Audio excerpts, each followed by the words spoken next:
government funding bill. But with this bill, we're going to send a message to the American people, a strong message that Democrats and Republicans can actually come together and get something done, right, Nance? And to fulfill our most basic responsibilities. To keep the government open and running for the American people, serving the American people, investing in your communities, and investing in the American people and doing it in a fiscally responsible way.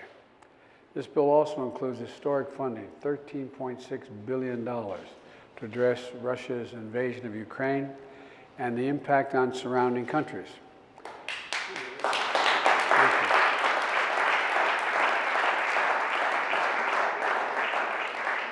Putin's aggression against Ukraine has united people all across America, united our two parties in Congress, and united freedom-loving world.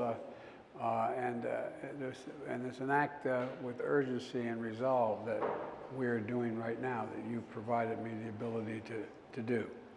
I want to thank the congressional leadership for working so quickly to make sure we have the resources we need, economic, humanitarian, and security, to continue our forceful response to this crisis.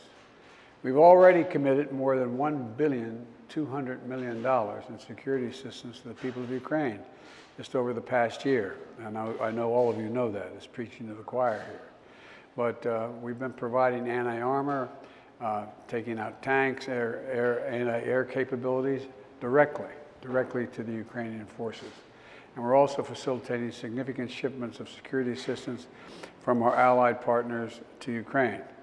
With this new security funding and the drawdown authorities in this bill, we're moving urgently to further augment the support to the brave people of Ukraine as they defend their country. And I'll have much more to say about this tomorrow, about exactly what we're doing in Ukraine. We're also going to be better positioned to provide for the rapidly growing humanitarian needs of the Ukrainian people.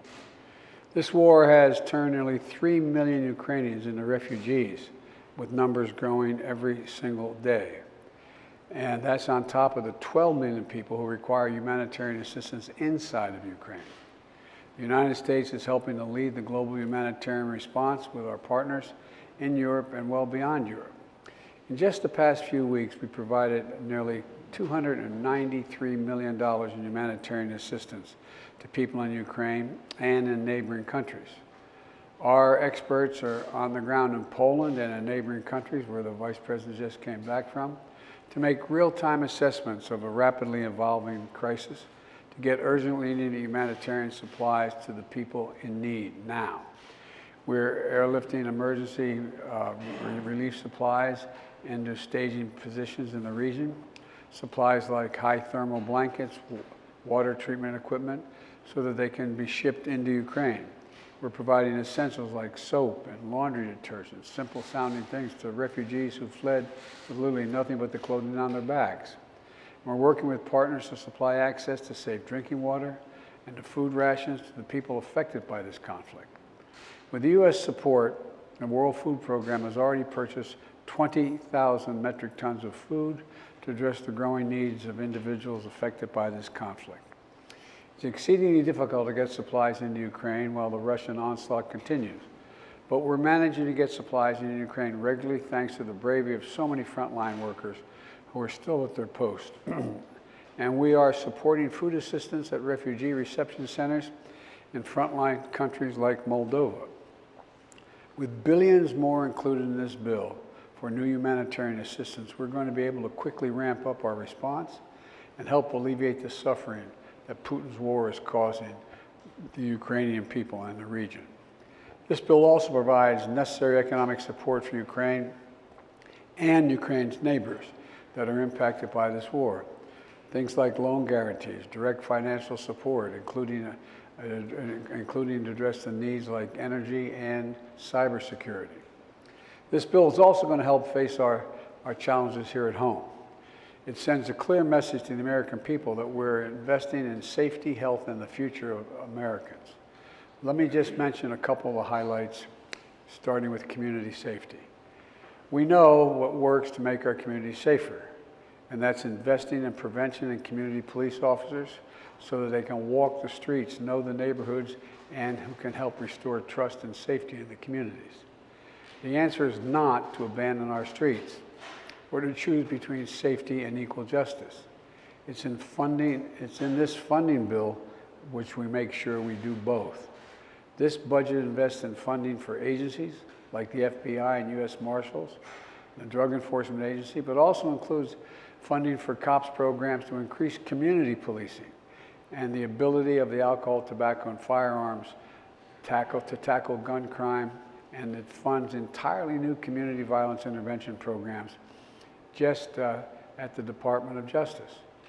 Community violence interruption programs are programs where trusted community members work directly with the people who are most likely to commit or become victims of gun crimes. I had a chance to meet with those leaders in one of the programs in New York City not long ago. I saw the difference they were making every day. We know these programs can dramatically reduce violence, and we're going to fund a lot more of them. This bill also includes grants for state and local law enforcement and crime prevention programs. We're talking about drug treatment programs, school violence prevention programs, programs where people who might end up in prison instead get mandatory mental health care that they need. Part of the safety before any crime is committed. Part of the safety is the ability to feel safe from gender-based violence.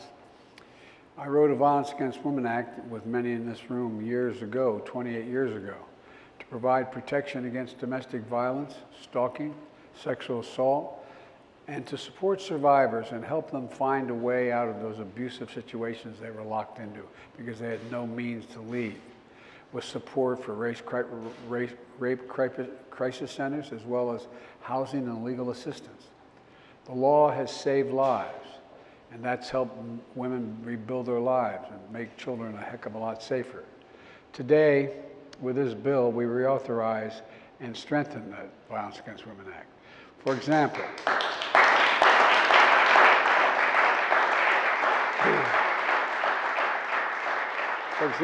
we're doing more to help survivors in rural areas and in underserved communities.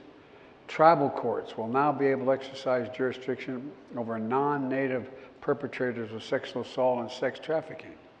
And we're providing more support for legal services and for law enforcement to get the training they need to help handle the trauma survivors are experiencing. I'll have more to say about the Violence Against Women Act tomorrow as well. We're going to be able to fund significant areas in common ground in this bill, especially in areas that I call in my State of the Union address a unity agenda.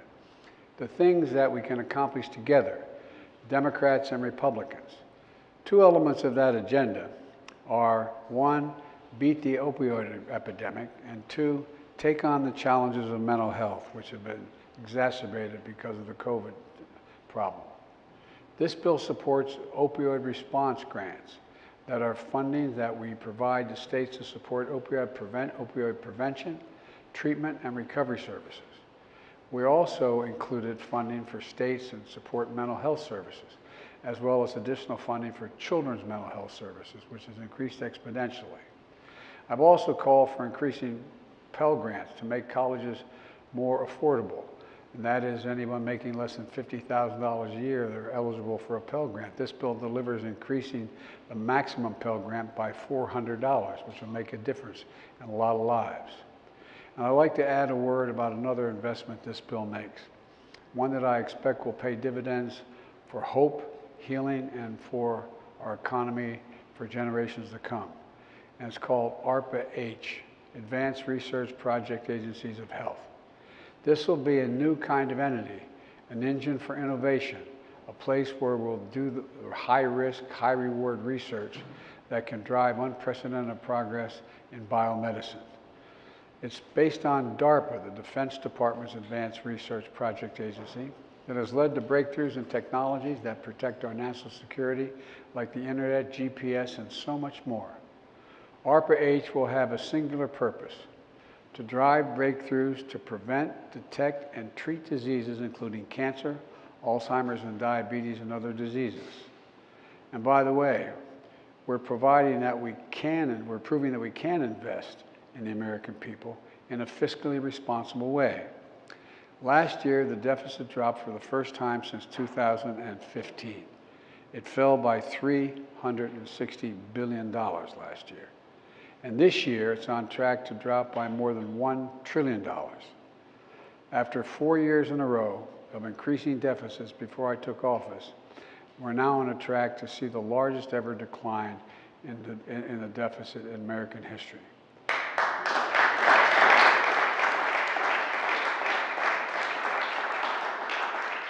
So let me close with this. Today, we're again showing the American people that as a country, we can come together as Democrats, Republicans, and Independents and do big things.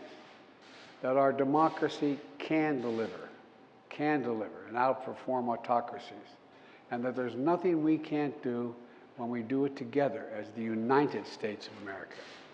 So I'd like to now invite up my Budget Director, Shalonda Young, and all the members of the Congress here today while we sign this bipartisan government funding bill. Thank you all very much.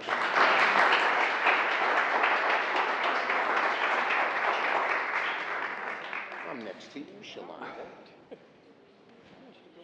Lady.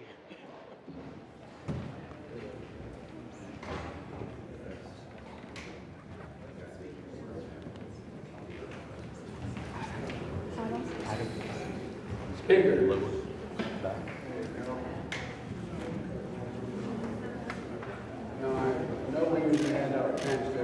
Done this, but you're all going to get a pen, but we didn't have 15 pens up here, so I'm going to make sure you get it when we finish. I wanted to make sure my signature was legible. Well, it is, See Pat. how faint mine is and how dark his is. Yeah, I know. I tell you what, Nancy. Anyway, I'm going to give it a shot here, okay?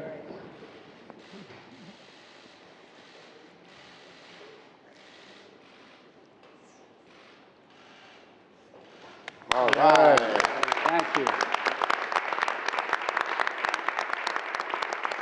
Give the pen to Shalonda. Shalonda, you get it. Oh, yes. There you go. Thank you.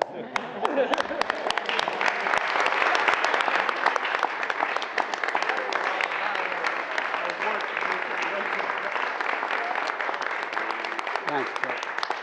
Great job, Mr. President. It's a No, great no, bill. no. You guys did that. Good to see you, man. How you doing? Respond to Mitch McConnell, who says you're showing weakness against Putin. President Biden, what will your message be in Europe? Mr. President, are you doing everything to increase U.S. energy production? Mr. President, you have a message for President Zelensky tomorrow? Mr. President, what do you have to say about the deaths of Americans in Ukraine?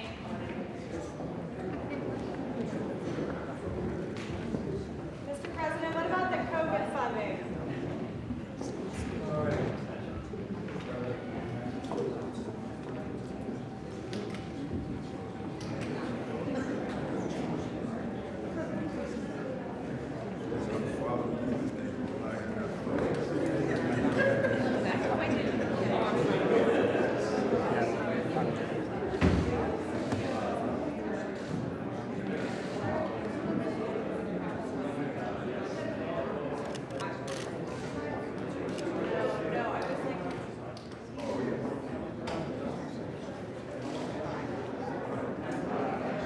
President Biden, what message will you take to Europe next week?